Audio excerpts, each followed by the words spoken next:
Bueno, pues buenas tardes desde Argentina y buenas noches desde España. Este es la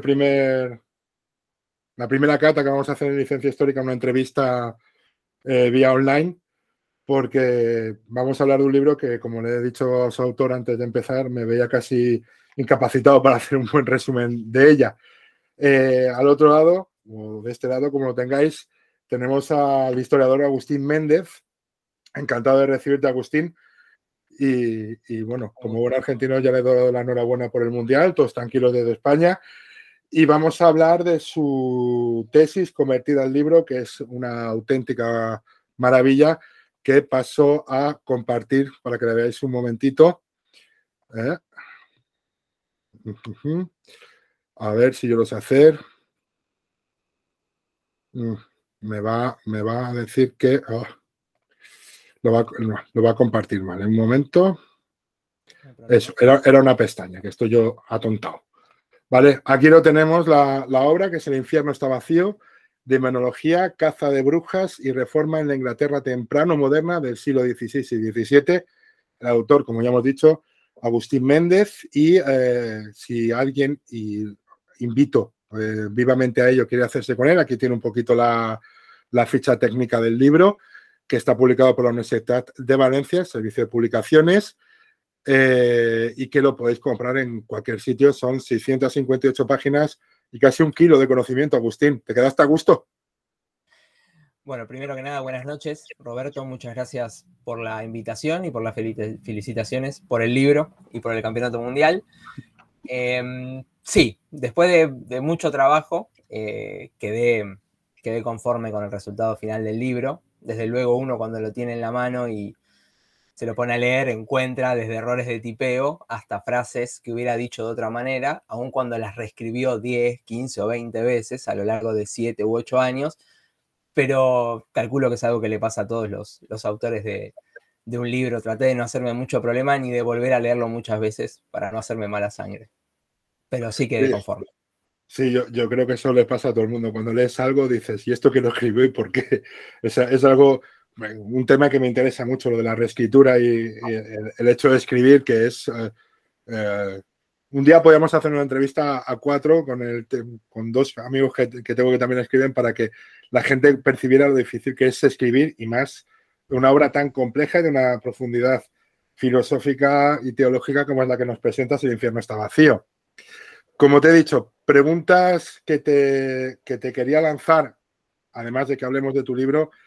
¿Qué pregunta personal querías responder con este trabajo? ¿Qué es lo que te llamó la atención de esto y dijiste, quiero preguntarme sobre esto y por qué? A mí lo que me interesaba, creo que la trayectoria de este libro empezó con la tesis de grado, la tesis de licenciatura, como le decimos acá en Argentina, en la que yo había trabajado aún de monólogo inglés, Reginald Scott, el autor del primer tratado demonológico de la historia de Inglaterra, The Discovery of Witchcraft, y a partir de allí quería trabajar los demonólogos que vinieron después en Inglaterra. Y puntualmente lo que quería trabajar en la tesis, que luego se transformó en el libro, eran las particularidades que el discurso historiográfico señalaba en relación a la demonología inglesa, ¿no? Había una tradición de los propios autores ingleses, historiadores ingleses, que la consideraban como una demonología incompleta, como una demonología moderada, una demonología a la cual le faltaban características para asemejarse al discurso demonológico radical o exuberante o exagerado o desmesurado de, por ejemplo, Heinrich Kramer o los autores franceses, que fueron los que yo tomé para comparar con los ingleses, que son Jean Bodin, Nicolas Remy, Pierre Delancre y Henri Boguet. Pero más que nada lo que a mí me interesaba demostrar es que el discurso demonológico inglés no era ni incompleto, ni imperfecto, ni una versión moderada de aquel que había tenido lugar en el continente. Es decir, no se podía explicar que Inglaterra haya sido un país donde hubo una relativa lenidad en la represión de la brujería a partir de una supuesta moderación del discurso demonológico, sino que tenía más bien que ver con características políticas y sobre todo judiciales de Inglaterra entre los siglos XVI y XVII. Me has recordado mientras que hablabas hemos hablado 5 minutos antes de grabar, que hemos hablado de Carlo Ginzburg. Me estaba acordando que hay un libro que aquí ha publicado una editorial argentina, por cierto, Prometeo, que se llama Ninguna isla es una isla, y me venía muy al hilo de lo que estabas diciendo, ¿no? Como que no había tanta diferencia. Cuando leía el libro, además te vas dando cuenta que el discurso demonológico es casi parejo entre el continente y la isla. Una cosa que también, porque en licencia histórica entiendo y espero que entre sus seguidores haya gente que esté haciendo la carrera, que esté haciendo grado, que esté haciendo la licenciatura. Y yo, que soy un pesado que me leo hasta los reconocimientos, bueno, ahí hablas muy poquito de tu vida, pero cómo afecta a la escritura tu vida o a tu carrera académica, tu vida personal, como no es fácil compatibilizar ambas cosas. ¿Fue muy duro el proceso? Sí, en primer lugar porque fue un proceso muy largo. Si tomamos como referencia la primera tesis que escribí sobre Reginald Scott, empecé a investigarla en 2010 y este libro, que es el resultado de la siguiente tesis, de la tesis doctoral, se publica en 2020. Por lo tanto, fue un trabajo de 10 años en el cual, como cualquier persona, uno atraviesa una serie de experiencias, de momentos, algunos más positivos, otros más negativos, a veces más arriba, a veces más abajo, y eso afecta el proceso de escritura como afecta el proceso de cualquier otra actividad humana que realicemos a lo largo de un periodo lo suficientemente extenso. Pero afortunadamente tuve la suerte de que durante esos 10 años, más allá de las dificultades que uno atravesó, pude seguir con la investigación, en parte porque muchas veces fue un cable a tierra, digamos, y durante todo ese periodo tuve una certeza, tuve varias, pero una de las que tuve y que mayor tiempo se mantuvo fue la laboral, que en este caso tenía que ver con la escritura de la tesis, que luego, después, se transformó en un libro. ¿La familia, los amigos básicos? Sí, bueno, son fundamentales, y son fundamentales porque quizás no tienen nada que ver directamente con la escritura de la tesis, pero tienen que ver con el resto, que es mucho más importante, y es lo que permite que uno después pueda sentarse a leer primero y a escribir después. Sin duda, yo en los agradecimientos mencioné a mis amigos, puntualmente señalando que han sabido disculpar a lo largo de los años los olvidos y cuando a veces uno priorizó el trabajo. Lo mismo con mi pareja, a la que le agradecía, porque a pesar de no haber leído ninguna página de la tesis, fue fundamental para que la tesis pudiera existir.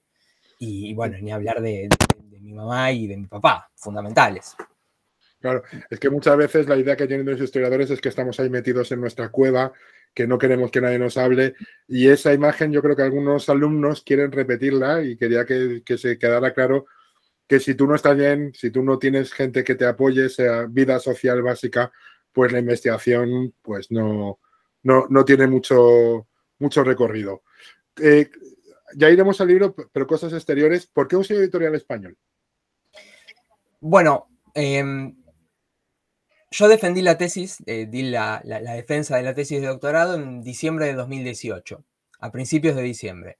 A finales de diciembre me enteré que me quedaba sin trabajo, que en realidad no se me renovó, no ganaba una beca postdoctoral para continuar la investigación, y fue un golpe importante hablando de cómo afecta a la vida personal, a la vida laboral. Entonces, a partir de ese momento, con mi director de tesis, Fabián Campagne, me alentó a que la tesis recientemente defendida no se quedara en un anaquel o en una biblioteca juntando polvo, porque después de todo investigamos porque tenemos algo para decir. Y a partir de ahí me puse a buscar cuáles eran las editoriales a las que podía enviar. Hice una lista larga primero, corta después, a las cuales enviar, y me parecía que la editorial de Valencia reunía una serie de condiciones, como por ejemplo el interés en publicar libros de historia de autores que están iniciando su trayectoria académica, no solo de autores que inician su trayectoria académica, pero yo entraba dentro de esa categoría y no de los consagrados, y además una editorial prestigiosa que publicaba una cantidad importante de volúmenes, y terminé inclinándome por ellos. Por supuesto con el desafío de ver si iban a escucharme o leer el correo que envié, siendo un historiador que recién estaba dando sus primeros pasos, y por otra parte un libro que tiene muchas páginas, lo cual a la hora de publicarlo es una contra. Sí, ¿y no tuviste miedo a que el libro no tuviese distribución en Argentina? Bueno, era cuando también envié el libro antes de enviarlo a España a algunas editoriales argentinas, de las cuales no tuve respuesta. De hecho, hoy sigo sin tener respuesta a esos correos que envié. Quizás hayan caído en la bandeja de correo no deseado, o quizás no les haya interesado, lo cierto es que no me lo dijeron, y mi interés primero era publicarlo en Argentina, porque después de todo, en la investigación, todo el proceso estuvo financiado con una beca doctoral del Consejo Nacional de Investigaciones Científicas y Técnicas de la República Argentina, por lo cual era justo que yo lo publicara en mi país, que fue el que financió la investigación. Pero ante la negativa yo no me quería quedar con la tesis descansando y juntando polvo, por lo cual ahí fue cuando me decidí por la editorial de Valencia. Y con respecto al miedo a que no se distribuyera en Argentina, hoy por hoy con la posibilidad de comprarlo vía internet, el que quiere tener el libro lo va a tener. Quizás no con la facilidad desde el precio hasta la posibilidad de acceder al mismo que si hubiera sido editado en Argentina, pero bueno, forma parte al que le interese leerlo, sobre todo quien quiere investigar, a veces nos pasa eso. A mí me pasó. La enorme mayoría de los libros que he leído no fueron editados en Argentina. Se me han juntado varias cosas. Lo primero, ole por el discurso que has llevado por el tema de mi sociedad me paga mi investigación y yo le debo parte a mi sociedad. Eso desde el mundo académico grabado a fuego. Trabajamos para la sociedad que nos financia y que nos ayuda y queremos devolverle ese favor. Oye, ya que me has dejado investigar, tener ese detalle maravilloso, ¿no? Que pensemos así. Otra, yo conocí, a ver, he leído el libro de tu jefe de tesis, varios libros de Fabián Campán. También, claro, evidentemente cuando Fabián, que es posiblemente, yo que sé, de los que ahora mismo estén haciendo cosas más interesantes, Tesis Hispánica para mí es casi una Biblia a día de hoy. Cuando te dice que quiere hacer la tesis contigo, tener ese director de tesis habrá sido básico para ti. Sí, fue fundamental. Todo empezó acercándome al finalizar una clase de la materia Historia Moderna, que es de la que él está a cargo, diciéndole que quería formar parte de la cátedra como ayudante, como lo que sea. Él lo que me dijo es que primero rindiera el examen final y que recién después íbamos a charlar, lo cual fue muy apropiado. Yo cumplí con esa parte y bueno, luego finalmente pude ingresar a la cátedra y fue él el que me sugirió, cuando yo le dije que quería investigar la Casa de Brujas y puntualmente los fundamentos intelectuales de la Casa de Brujas, el que me sugirió y me dio el libro físico del Tratado de Reginald Scott. Me dijo que lo lea tranquilo, con tiempo.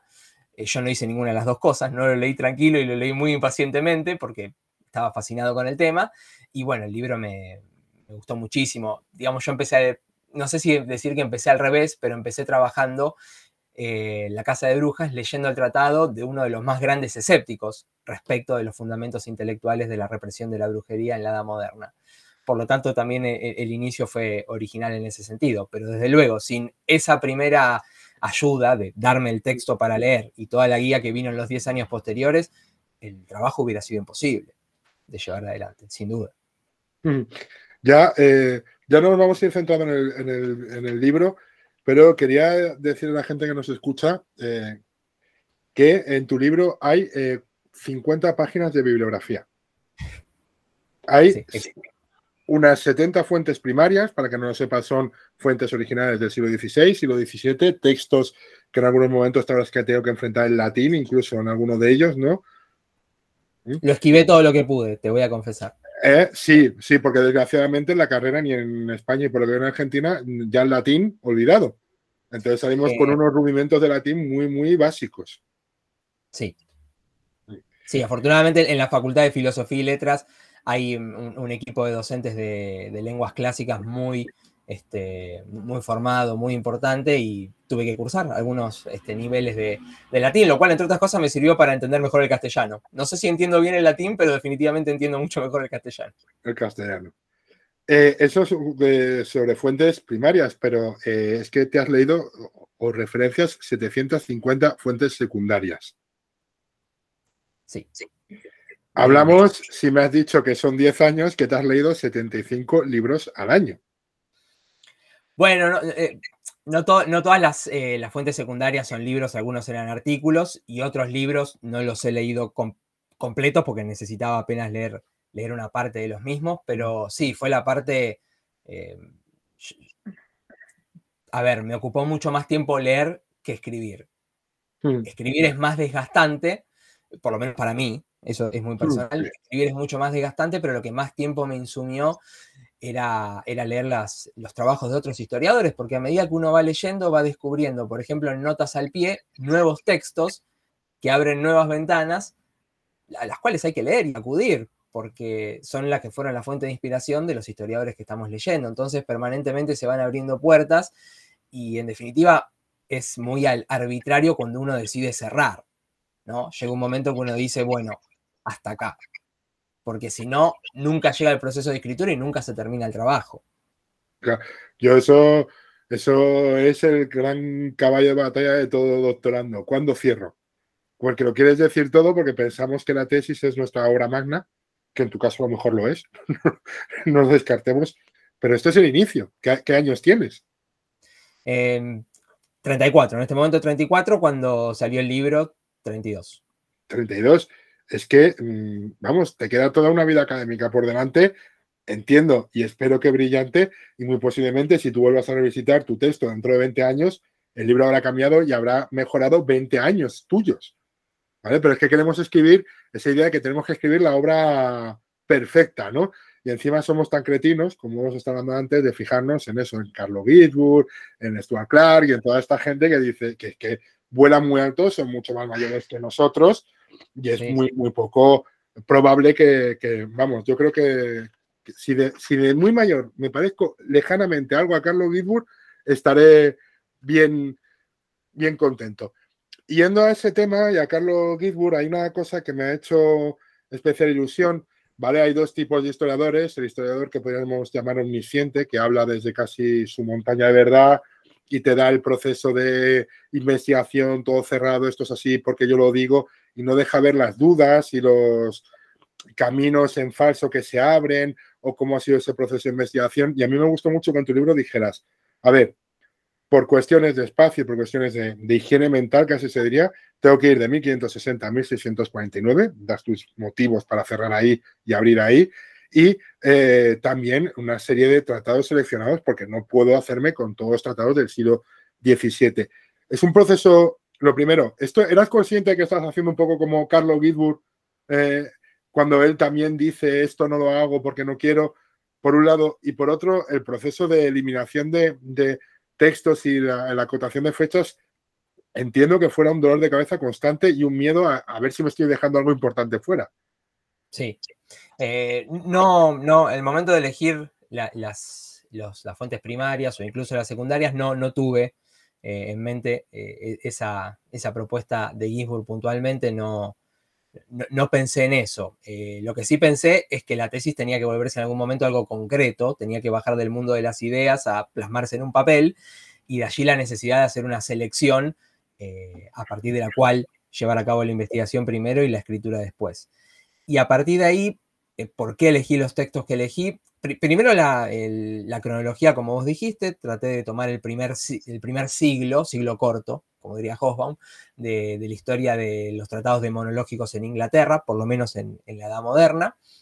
Y a la hora de elegir los tratados, bueno, traté de elegir los más representativos, hacer elegir un grupo de autores que fueran lo más representativos posibles, los más importantes, y además los que dialogaban mayoritariamente entre sí, autores que se citaban entre ellos. Eso quiero decir. Pero la elección tuvo que ver con eso. Y además también los textos a los cuales yo podía acceder desde Buenos Aires a Argentina, porque la investigación se realizó, y lo digo con un poco de vergüenza, no lo digo como algo bueno, sin haber visitado ningún archivo físico en Inglaterra. Ahí la ventaja de la época en la que vivimos es que la mayor parte de las obras están editadas, primero en formato físico, si uno quisiera comprarlas a través de Amazon, eBay o cualquier página semejante, y además están editadas de manera digital. Yo, el 90% de las fuentes que utilicé, las descargué de internet, utilizando Google, ni siquiera recurriendo a la piratería. Son de libre acceso para cualquiera. Entonces, eso también fue importante a la hora de elegir qué documentos iba a trabajar. Afortunadamente no hubo ninguno que me quedara afuera por no poder acceder, pero podría haber pasado tranquilamente. Sí, claro, eso también, las limitaciones que te impone la beca, porque a lo mejor la beca no te permite visitar Inglaterra como a ti te hubiese gustado, o porque las becas, y más en humanidades, pues tienen el montante económico que tiene, pero me estoy acordando de la gente que a lo mejor esté pensando yo que hace un doctorado. Antes de hacerlo, piensa muy bien lo que tienes que hacer, porque tendemos a irnos muy arriba al principio, ¿verdad? Voy a hacer, no sé qué, luego dices, ¿tienes capacidad económica, tiempo y medios materiales para hacer eso que quieres hacer? ¿O te tienes que tranquilizar un poco, ir más a lo concreto? Pero tienes razón que vivimos en un momento que eso, que puedes bajarte cualquier cosa de Google, porque son obras del siglo XVII que ya no tienen derechos de autor, y te puedes bajar casi el original. Yo entiendo que si algún día puedes ir a Inglaterra irás a tocarlos, pero ya por el simple hecho de tocarlos, pero ya puedes estar en contacto con las obras. Más cosas, sin liarme mucho. La obra que tengo ahora mismo en la mano y estoy ojeando, que para que se haga cargo la gente que nos esté escuchando, el prefacio, solo el prefacio, son casi 40 páginas, donde se incluye un estado de la cuestión que citas a todo el mundo. O sea, es un estado de la cuestión que si alguien se quiere introducir en este tema, recomiendo ese capítulo que es de la página 27 a la 44, porque todos los que están haciendo algo sobre brujería y demonología están aquí. Por lo menos hasta ahora. Sí, y de la editorial, los evaluadores anónimos, fue algo que me reclamaron, que el estado de la cuestión de la tesis debería ser profundizado de cara al libro. Había algunos historiadores que habían quedado de lado, en parte por la economía de esfuerzos que cualquier investigación requiere. Bueno, los evaluadores anónimos me sugirieron de que profundizara, así que eso me dio la oportunidad de extenderme más en el tema. Mi miedo a la hora de mandar la tesis era que fuera muy larga y a nadie le interesara, y la respuesta de los evaluadores de Valencia fue que había que extenderla en algunas secciones, por lo cual el miedo quedó fuera de lugar. A ver, el Quijote creo que es largo y a nadie se le ocurría quitar. Más que los textos largos, es que este texto tenía que ser largo por la propia dinámica del tema. La introducción, solo la introducción para que Agustín nos ponga en situación de lo que va a hablar, son otras 80 páginas donde habla de folclore mezclado con demonología, una cosa que yo había oído que existía y tengo aquí algún libro de eso, pero que me gustó mucho leer, fue los panfletos. Los panfletos le das una importancia enorme para luego hablar sobre los tratados de demonología. ¿Puedes explicarlo mucho mejor que yo, por favor? Bueno, fue la parte que más me gustó escribir, sin duda. La más interesante, la que yo creía y creo que más aportaba al campo de estudio. Y bueno, yo creo que era necesario dedicarle un capítulo entero, que lleva el nombre de introducción, pero podría llevar otro, a los panfletos, porque los primeros tratados demonológicos, o puntualmente el primer tratado demonológico de la historia de Inglaterra, es de la década de 1580, 1584 para ser precisos. Y para ese momento existían 20 años de publicaciones de panfletos. ¿Sí? Cuando hablamos de panfletos hablamos de textos escritos cortos, a veces de una hoja, de una carilla, pensados para consumo popular, no solamente para aquellos que sabían leer, sino también para que fueran leídos en tabernas, en reuniones donde participaban los sectores populares, que relataban procesos judiciales por brujería, casos específicos donde básicamente se relataba quién era el acusado, de qué se lo acusaba, quién eran sus víctimas, qué mal habían sufrido por parte del sospechoso o la sospechosa de brujería, y el resultado final del juicio, si los absolvían, si los condenaban, etc. Por lo tanto, existía una tradición demonológica que podríamos llamar folclórica, o por lo menos donde aparecen indicios de creencias folclóricas sobre los demonios y las brujas, que antecedían 20 años a la publicación de los tratados doctos teológicos y académicos sobre brujería. Por lo tanto, era imposible, me parecía a mí, arrancar con los primeros tratados ignorando 20 años de panfletos. Y a partir de eso lo que descubrí es que yo considero que uno de los motivos por los cuales el género teológico que llamamos demonología floreció en Inglaterra tenía que ver con corregir creencias populares sobre los demonios y las brujas que estaban presentes en los panfletos. Es decir, los demonólogos dialogaban críticamente con esos autores anónimos y las creencias populares que estos en sus panfletos reflejaban. Eso me pareció lo más interesante, o una de las cosas más interesantes de la investigación. Como ese diálogo entre la cultura docta o erudita o académica o teológica y el folclore. O sea, que estamos hablando un poco de lo que habló Peter Burke hace tiempo, ¿no? Eso de cultura popular y cultura de élite. Con todo lo que... Y ahí entiendo, porque ya también se lo he comentado fuera de cámara, esa etiqueta que él mismo habla de este libro como historia cultural e intelectual, ¿vale? Con todo lo que ello refleja y un campo de investigación que desgraciadamente no siempre se ha hecho con la prudencia necesaria. Hay mucha gente que no ha hecho muchos trabajos muy buenos bajo esta etiqueta y entonces, bueno, pues hay veces que por trabajos malos se ha desprestigiado, pero claro, este no es el caso. Aquí en mi historia, en la obra del infierno está vacío, vamos a ver, como nos dices en el primer tema, que en el primer capítulo, que es Dios, providencia, omnisciencia y permiso, que te guías con San Agustín y Santo Tomás a una profundidad muy seria. Sí, ahí yo creo que pasó lo mismo que con los panfletos. Yo no podía hablar de la tradición demonológica inglesa si no entendía cuáles eran las bases del discurso demonológico en el cristianismo occidental. Y ahí hay dos pilares fundamentales, no los únicos, pero me parece los más representativos: Agustín en el primer milenio y la revolución angelológica, demonológica, a partir del siglo XIII, en el segundo milenio, liderada por San Agustín. Perdón, por Santo Tomás, por Tomás.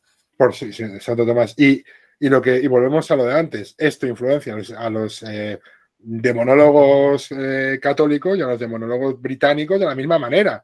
O sea, porque beben los dos de la misma fuente y dicen lo mismo, pero cruzándose las acusaciones. Lo cual, bueno, pues es lo que este libro un poco refleja. Luego le dedicas otro capítulo básico. Yo creo que a partir de ahora todo el mundo que hable de demonios tiene que hablar de este capítulo, porque habla de la naturaleza demoníaca, los modos de acción, los poderes, los límites, a través de los tratados demonológicos. Recuerdo, el problema del cuerpo demoníaco, porque claro, esto a nosotros ahora nos pueden parecer discusiones un poco bizantinas, pero para la gente del siglo XVII eran de una importancia básica, ¿no? Porque estaban hablando sobre su propia supervivencia espiritual, podríamos decir. Si el demonio podía hacerse carne o no podía hacerse carne, si podía introducirse, no me sale el nombre de la palabra, poseer a una persona o no.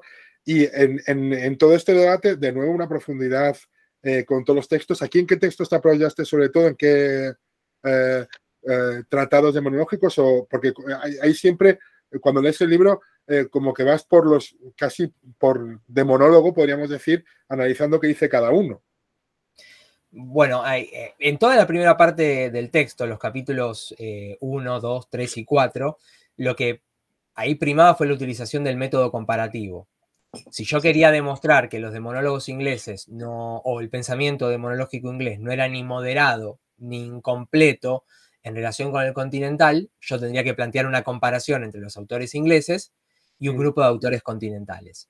Yo me terminé inclinando por los franceses, los 4 que mencionábamos antes, Bodin, Remy, Delancre y Boguet, porque intenté irme al extremo. Yo busqué, bueno, ¿cuáles son los autores considerados más exuberantes, más exagerados en su pensamiento demonológico, sin duda, eran los franceses, entonces me parecía que lo más acertado era comparar a los supuestamente moderados ingleses con los supuestamente radicalizados franceses. Por eso los elegí a ellos. Entonces, a partir de ahí lo que hago es comparar cómo los autores consideraban que, en primer lugar, la divinidad, ese es el capítulo 1, en segundo lugar, el demonio, ese es el capítulo 2, y en tercer lugar, las brujas, que son el capítulo 3 y 4, cómo los describían, cuál era el rol que tenían en el discurso demonológico para los ingleses y para los franceses. Y ahí es donde descubrí que, a pesar de ser los ingleses, en su mayoría, teólogos o ministros, todos protestantes, y algunos incluso puritanos, y los franceses, que eran todos juristas o expertos en derecho y católicos, aunque en Bodin sería un catolicismo sui generis, si queremos, me parecía perfecta la comparación en ese sentido. Y ahí me di cuenta que las similitudes eran mucho más profundas que las diferencias, que las había, por supuesto, pero como vos decías antes, beben todos de la misma fuente. Incluso los protestantes en ningún momento se sonrojan por beber de la tradición demonológica de Santo Tomás de Aquino, a quien en otro campo de la teología lo consideraban, no lo consideraban como una autoridad válida, sino incluso como el padre de muchos de los males en relación a los cuales la Reforma tuvo lugar, por lo menos en el campo teológico, ¿no? Ya has dicho el capítulo 3 y 4, 2 a la bruja, con títulos que se nota que te gusta el cine. Porque hay un título aquí, Durmiendo con el enemigo, que tiene que ver mucho con el cine. Y bueno, el capítulo de las brujas a mí me interesó todo. Reitero, me he leído el libro una vez y se lo digo a la gente que nos pueda estar escuchando, estos libros para leerse varias veces, ¿eh? Esto no es me voy en el metro y lo leo, si esto necesita lápiz, papel, y leerlo varias veces y volver a él cuando queramos hablar de algo, porque es un libro como los buenos clásicos que tienes que vas a ir descubriendo cosas. Y lo digo sinceramente, la primera parte se centra ahí y la segunda empieza con una cosa que también es muy interesante y que trae de cabeza a muchos historiadores, la superstición. Sí, ahí, sí. ¿Cómo afrontaste este capítulo tan complejo como es distinguir superstición de religión, de todo este tipo de cosas? Bueno, si la primera parte del texto, los capítulos 1 a 4, eran más técnicos, enfocados en la cuestión teórica de la demonología, la segunda parte tenía que ver con la aplicación del discurso demonológico en relación a diferentes temas. Uno de ellos era la superstición. A mí lo que me interesaba, lo que yo creo, que es la idea que prima en la segunda parte del texto, los capítulos 5, 6 y 7, es que para los demonólogos ingleses el proceso de reforma en Inglaterra, tal como se había desarrollado desde 1560 hasta que cada uno de ellos fue publicando los tratados demonológicos, es la historia de un fracaso. La historia de la reforma en Inglaterra es la historia de una reforma incompleta, inconclusa. Entre otros motivos, porque la superstición, a pesar de la reforma, continuaba imperando y abundando en los sectores populares. No solo en los sectores populares, pero particularmente en ellos. Tengamos en cuenta que la mayor parte de los autores ingleses que yo escogí son pastores, tenían una congregación a cargo, eran los líderes espirituales. Por lo tanto, muchas veces esos tratados que escribieron provenían de los sermones que años o meses antes habían pronunciado sobre estos temas frente a su feligresía. Y uno nota en diversas ocasiones que los autores están retando, ¿sí? Están llamando la atención de sus lectores, primero de su feligresía y luego de sus lectores, en relación a distintas creencias o prácticas que llevaban adelante. Los tratados demonológicos ingleses son, entre otras cosas, tratados antisupersticiosos, tratados para combatir la superstición, creencias y prácticas que consideraban eran la puerta de entrada a la brujería. Sí, todo ese trasfondo, que se me voy a comentarlo, todo ese trasfondo que trabaja Agustín del tema de la reforma y la contrarreforma, que a día de hoy es un tema muy complejo, que siguen discutiendo historiadores y que posiblemente nunca terminemos de entenderlo en todo su contexto. Ya solo con investigar sobre el Concilio de Trento daría para cuántos congresos, o sea, y eso lo haces maravillosamente bien. También hablas de una cosa que es que esto es curioso porque en España también habla mucho de esto de la sanación carismática y de la religiosidad oficial. Claro, y dices oficial porque hay otra, como bien has dicho, que va totalmente aparte de esta sanación carismática y el problemón claro, porque los reyes ingleses, los reyes taumaturgos, también lo hacían los franceses, tenían capacidad de sanación. Y claro, era un problemón para estos demonólogos, ¿no? Decir, los reyes sí, pero vosotros no podéis. Bueno, ahí nos metemos directamente con estos ministros o teólogos que escribieron tratados demonológicos. Ahí le estaban hablando directamente a la competencia, porque estos sanadores carismáticos venían a competir con el poder espiritual que estos pastores y teólogos pretendían tener de manera exclusiva. ¿Quiénes son estos sanadores que afirman tener poderes diferentes, digamos, provenientes, según estos sanadores, de entidades luminosas vinculadas con la divinidad, que se están quedando con nuestra área de influencia social, que se están quedando con nuestro prestigio, que se están quedando con nuestra feligresía? Ahí lo que se está viendo es que los demonólogos creen que estos sanadores carismáticos estaban ocupando en la sociedad un rol que debería pertenecer en exclusiva a los ministros miembros de la Iglesia de Inglaterra. Ahí está ese debate entre carisma e institución. Último capítulo, título también muy poderoso, Adaptar el reino terrenal a la voluntad divina, donde hablas un poco sobre también, o haces un resumen ya un poco, aunque luego hay un epílogo clave también para leer, donde recoges todo lo que has hablado, hablas de el nacimiento del crimen de las brujas, de donde, que como todas las brujas son malvadas, en el periodo isabelino, demonología, volvemos a hablar de demonología y no conformismo, los conflictos en el interior del protestantismo inglés, porque tú y yo entiendo que no sé si eres católico, pero estamos educados en una sociedad católica, nos es muy difícil a veces entender o no somos del ámbito protestante y los vemos a todos como un núcleo unido. Y aquí dejas muy claro que el protestantismo, y más en este momento, tiene muchísimas grietas y posiblemente el miedo a la brujería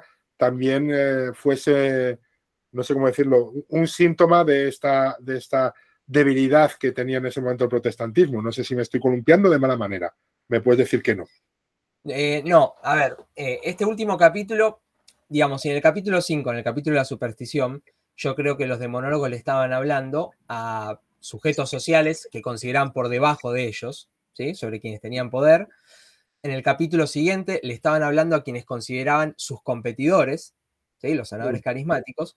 En el séptimo le estaban hablando a las autoridades religiosas que consideraban que estaban por encima de ellos. Y entre otras cosas, los estaban responsabilizando, por no decir culpando, del fracaso de la reforma en Inglaterra. Por supuesto, siempre relacionándolo con el tema de la brujería. En ese capítulo lo que se ve es que lo que los teólogos que escribieron tratados demonológicos le están diciendo a las autoridades eclesiásticas y seculares es que las leyes que existen en Inglaterra para el castigo de la brujería son ineficientes, son leyes que no sirven porque, en primer lugar, definen mal el delito de la brujería. Para las distintas actas o leyes contra la brujería de la Edad Moderna en Inglaterra, el delito de la brujería era el delito de magia nociva. Era provocarle un daño a otra persona por medios ocultos. En cambio, para los demonólogos, el delito de brujería era un delito de apostasía. Era jurarle lealtad al demonio rompiendo la alianza que el bautismo había iniciado con la divinidad. Era cambiarse de bando. Era traicionar el punto 1 del decálogo.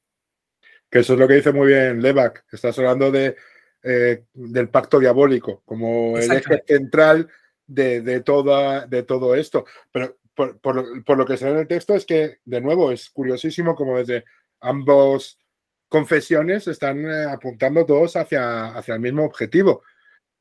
Yo creo que de verdad, de nuevo decirte que es impresionante, que es un libro que ya solo con las fuentes que das trabajo, ¿vale? Pues yo soy uno de esos que está leyendo el libro y va viendo la bibliografía y y voy a decirlo como lo hago y lo siento. Lo voy poniendo en mi lista de Amazon y luego lo compro en librerías independientes, porque a mí esto de comprar libros en Amazon me da mucha rabia. Pero vamos, tengo ahora mismo del libro todavía, yo sé como lo leí hace 2 años, pues como el 60% de los libros que pones aquí, que quiero libros, artículos que quieres leer, que quieres comprobar, no comprobar por llevarte a la contraria, ni mucho menos, sino por beber de tus fuentes. Y hablando de lo contrario, he dejado lo más divertido para mí al final. Yo no conocía a Agustín de nada, yo no sabía la edad que tenía. Hombre, siendo doctorando, pues entendía que, aunque yo me doctoré ya viejuno, pero no es lo normal, lees la tesis con 32 años, ¿no? O la terminas con 32 años. No, la entregué y la defendí con 30, pero luego lo tuve que enviar a la editorial y lo aceptaron y las modificaciones. Salió publicado con 32, 2 años después. Pues aquí el caballero con sus 30 años, a mí me parece maravilloso. Él dice que es solo un párrafo, hay más. Se permite establecer una especie de diálogo nada menos con el gran pope que puede hablar ahora mismo en estos temas, que es Stuart Clarke y su libro Thinking with the Demons. En algún momento entras a dialogar con él, a discutir sus ideas. Yo creo que Thinking with Demons es mi libro preferido. Es uno de los libros que me empujó a querer trabajar y vivir como historiador de la brujería, de la demonología y de la casa de brujas. Y yo creo que tiene las virtudes, o una de las virtudes fundamentales que tiene que tener, por lo menos para mí, un buen libro, que es que además de responder preguntas, las plantea. De manera tal que abre generosamente la puerta para los que venimos después y nos subimos a los hombros de los gigantes.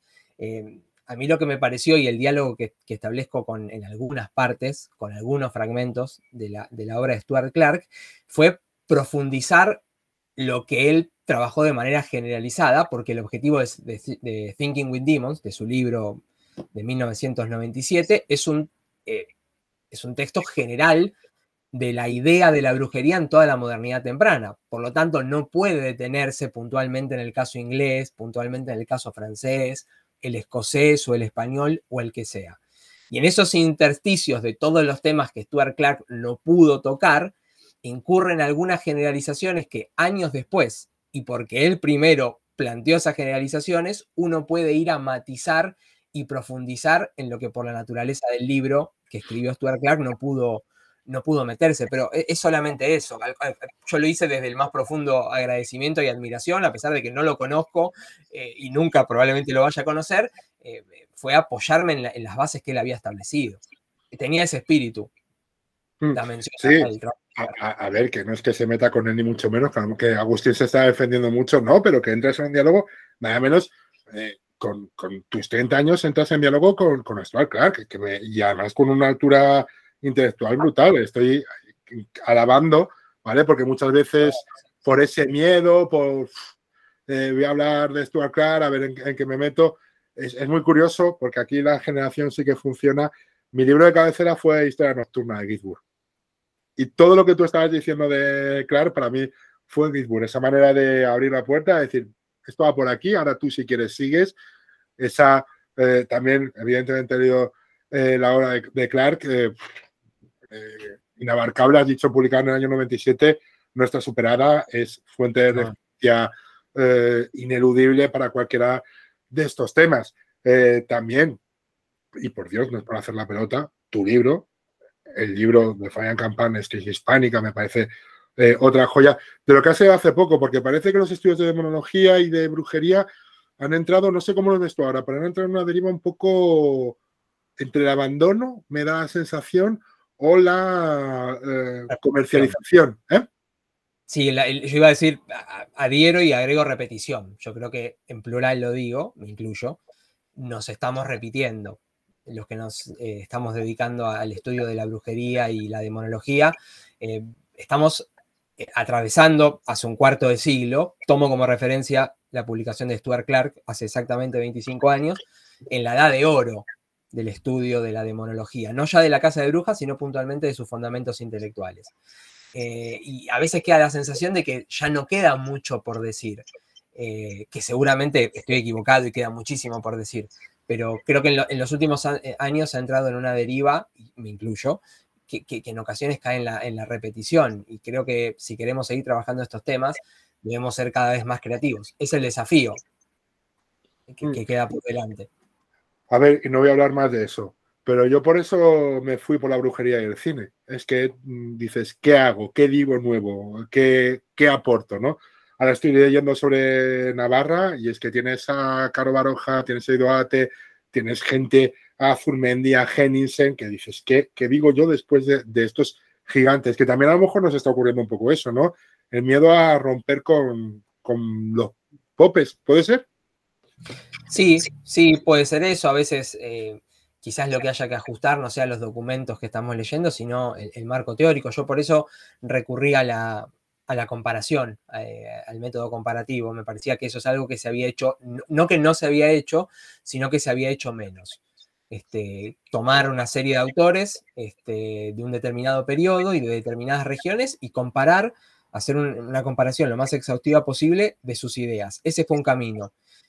Ahora, en los últimos años, empecé a optar por el marco teórico de la historia de las emociones, que también está gozando digamos, del beneficio de la moda de los últimos años. Algunos hablan de un giro emocional, como hace 30 años o 40 fue el giro lingüístico, por lo cual tampoco estoy siendo particularmente original en esto, pero creo que desde la perspectiva de la historia de las emociones, en relación a la brujería, hay mucho para trabajar, sobre todo en los juicios.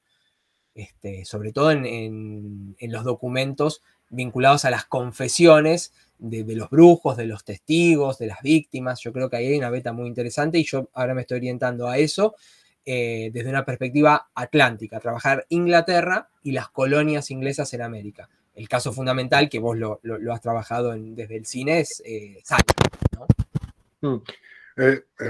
No me quiero extender mucho más, pero es que has dicho una cosa que para mí es básica. Es que la gente, yo entiendo que nuestro trabajo es un desconocido. La gente piensa que nosotros llegamos a los archivos están ahí, y ¿qué vas a decir? Ya está todo dicho ahí. Cuando hay un juicio, hay un señor, pues el inquisidor o el juez, del que viene de la alta cultura, con su marco conceptual, con su caja de herramientas, y que va a juzgar un mundo absolutamente que no conoce, que es la cultura popular, que tiene sus propios ritmos y su propio... Y claro, tú te imaginas a la pobre víctima que está allí, que no entiende muy bien de lo que le hablan, y eso se ve muy bien, al menos en Zugarramurdi, cuando le dicen, usted ha hecho esto, y la mujer dice, ¿pero de qué me habla? Y cómo se establece ese juego perverso donde el inquisidor le hace unas preguntas capciosas y el testigo intenta responder lo adecuado para que le deje en paz. Y ahora díganme ustedes que la historia está todo escrito y cómo tienes que ser casi un Sherlock Holmes para desde esos textos buscar lo que realmente está ocurriendo ahí. Aunque sea, yo creo que es muy difícil, Agustín, esto, porque estamos hablando de gente que en su mundo desapareció y entonces ahí está la complejidad. Por lo tanto, lo de las emociones me parece maravilloso que desde ahí se pudiera intentar algo nuevo. Bueno, ahí volvemos a Ginsburg y un poco a lo que vos decías antes también de Burke. Yo creo que si bien la conversación avanza en los temas, es importante que planteemos que no existía una diferencia cabal y clara y establecida entre la cultura popular y la cultura de élite o teológica o académica, sino que existían poros, ¿sí? Es una vinculación porosa en el cual existe un diálogo entre ambas instancias, que es lo que vos estabas diciendo. Uno, a medida que va viendo, va leyendo los juicios en los archivos o la digitalización de los textos, uno ve que con el correr del tiempo, los acusados aprenden a defenderse en los términos que le están planteando las acusaciones. Empiezan a entender qué pueden decir, qué les conviene decir. Por ejemplo, en Salem es evidente cuando a partir de rápidamente, en las primeras semanas de los juicios, los acusados empiezan a reconocerse culpables. Empiezan a aceptar los cargos que les están haciendo, y el caso de Salem es es paradigmático porque nadie que se haya confesado culpable fue condenado. Los que eran condenados eran los que no aceptaban el delito que se le estaba intentando adjudicar. Y eso tiene que ver con cómo aprenden a jugar con reglas que no son las de ellos, pero que rápidamente incorporan y hasta son capaces de desafiar al poder en su campo. Sí, porque la primera, me pasé horas hablando contigo, pero la primera declaración, que es la de Tituba, sí. Yo la primera vez que la leo digo, está hablando el inquisidor. O sea, está hablando el inquisidor, porque claro, una mujer antillana sin ningún tipo de cultura, tú dices, pero ¿cómo está diciendo esto? Y entonces, eso es un poco la gracia de nuestro trabajo y por lo que invito a la gente a que piense que la historia es una ciencia viva, una ciencia que siempre vamos a tener nuevas preguntas que hacer, nuevas perspectivas. Fíjate, un caso. De pronto ahora todos los casos de transexualidad a lo largo de la historia se están revisitando. Porque evidentemente transexualidad ha habido siempre y ahora de pronto la gente dice, pero había antes. Pues claro que había antes. Y que es una ciencia viva, que no se quede la gente con la idea de que nosotros hablamos solo de cosas que ya no nos influencian. Y como final, y no sé si estás de acuerdo conmigo, como estos periodos inquisitoriales, estas cazas de brujas, cambian los personajes, cambian los argumentos, pero las dinámicas son peligrosamente similares. Y es un poco a lo mejor lo que podríamos alertar a la gente. Cuidado con estas cosas que acaban así. No sé tú si lo ves así. Sí, estoy de acuerdo. Yo creo que también es el mayor desafío que tenemos como historiadores y volvemos a lo de la responsabilidad social que tenemos más allá de la financiación de las investigaciones, cómo aportamos a la sociedad que investigando represiones judiciales de la brujería del siglo XVI y XVII podemos entender, a pesar del abismo que nos separa de ese pasado, determinadas dinámicas que ocurren actualmente. Y lo que como seres humanos somos capaces de hacerle a otros seres humanos solo por el hecho, aunque es un poco más complejo, de pensar distinto, de actuar distinto. Yo creo que ahí hay mucho para aprender y ahí es donde nosotros podemos llegar a aportar algo. Ese es el mayor desafío, sin duda. Don Agustín, podría estar hablando con usted horas. Para todos los españoles, darles envidia, te vas de vacaciones hasta marzo. Están en su verano. Bueno, por lo menos en la parte de la docencia, la parte de la investigación es mucho menos, pero sí, es el descanso del verano, sin duda. Por eso estoy pensando que juntándote con otros dos amigos míos, porque hay una cosa que odio, no sé si ocurre en Argentina, que 3 meses de vacaciones, qué bien, ¿eh? Y tú dices que a ver, yo lo hago, yo voy mucho a Asturias, si no la conoces, maravilloso. Claro. Hay muchas cosas de España muy bonitas, igual que evidentemente Argentina, no descubro nada nuevo, pero yo en Asturias no sé por qué, en ese ambiente boscoso y verde, yo me levanto antes que mis hijos y que mi chica para investigar. O sea, no paramos. Y no es un trabajo, porque, a ver, es un trabajo, pero yo lo hago porque me apetece. Pero que porque me apetezca no deja de no ser trabajo, ¿vale? No. Y ahí estamos. Yo estoy muy... Ahora yo tengo unas mini vacaciones hasta el 8 o 9 de enero, y adelantando artículos, aprovecho para hacer esta entrevista contigo y cuando nos dejan un poquito de aire para hacer nuestro trabajo o la otra parte de nuestro trabajo. Uno es la docencia y la otra la investigación. Don Agustín, ¿algo que aportar? Su libro, recuerdo, El infierno está vacío, Demonología, caza de brujas y reforma en la Inglaterra temprano-moderna del siglo XVI y XVII, publicado por la Universidad de Valencia. Se puede comprar en España sin ningún problema y en Argentina, como ha dicho él, igual, por el modiquísimo precio de 28 euros. ¡Ay, qué caro! Miren, váyanse ustedes al cine. Este hombre que tienen ustedes delante ha dedicado 10 años de su vida para ofrecer esta investigación por 28 euros. Si hacemos la división, ¿a cuánto saldría al año? Muy poco, ¿eh? Muy poco. ¿eh? No da para vivir. Por lo tanto, enhorabuena. No sé si quieres añadir algo más. También hay versiones digitales que son considerablemente más baratas. Entiendo la fascinación con tener el libro de papel. A mí me pasa, pero no es la única opción. Sí, está la versión digital. Sí, pero yo tu libro necesita POSIT, necesita lápiz, necesita... sí, puede ser. Puede ser. Pues muchísimas gracias, Agustín. Ha sido un enorme placer. Y a ver si reeditamos estas entrevistas de historiadores y si te interesa, pues yo te llamaré para hablar de cosas más, no sé cómo decirlo, ¿no? Pero más de la profesión, para ver si la gente conoce un poquito lo que hacemos, a los retos que nos enfrentamos y dignificamos lo que es historia, pero yo de verdad, todas las humanidades, ¿eh? Filología, historia del arte, todas las humanidades que nos ocurran pueden aportar y mucho a esta sociedad. Pues muchísimas gracias, Agustín. No, muchas gracias a vos por la invitación, por el tiempo y por el interés, sobre todo que excede a lo de esta conversación. Lo que has dicho hoy me lo has dicho también muchas veces por privado y yo te lo agradezco. Quedo a disposición para cualquier charla futura. Estoy más que abierto a participar. Pero bueno, muchas gracias por la invitación de hoy. A ver si un día vienes por Madrid y te enseño Madrid. Y cuando quieras voy a Buenos Aires, ¿eh? En cuanto pueda yo también voy a ir a Buenos Aires, pero vamos, pero de cabeza.